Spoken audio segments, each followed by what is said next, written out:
Hi, folks.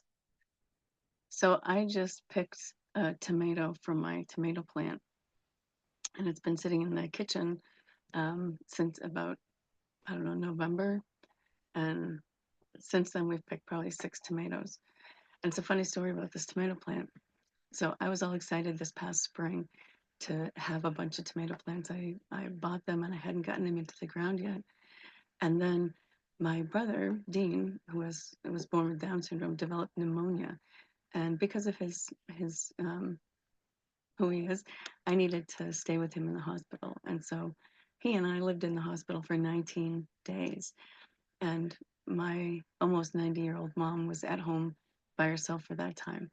And so a lot of things got dropped, things that needed to get done around the house. And these tomato plants, I just wrote them off. I just thought, they're not important. I can plant some more later. So when we get out of the hospital, the tomato plant, there was still one that was just hanging on by a thread. And I thought, I'll just water it. And the funny thing is, it was sitting on top of another empty pot with dirt in it. I just left it there and I watered it. And I just kept watering it and didn't think it was going to make it, didn't think anything of it. And so it was still hanging on by the end of the fall, and it had a couple of tomatoes on it. So my mom and I thought, we'll just bring it in. So we brought it inside and set it on the kitchen. And normally tomato plants don't grow in a house, and certainly not in the winter.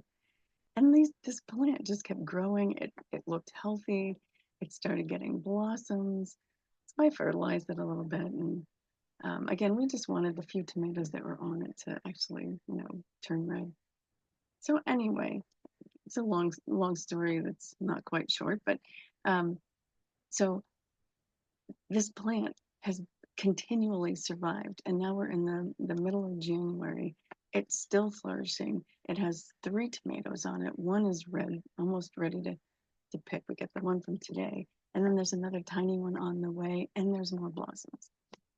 And so it occurred to me today when I was looking at it, thinking, all of us just need one person who is not willing to give up on us. That's it. And each one of us could be that person for somebody else. And so let's figure out who we can be a superhero for, and be the superhero. See you on the flip side. Bye.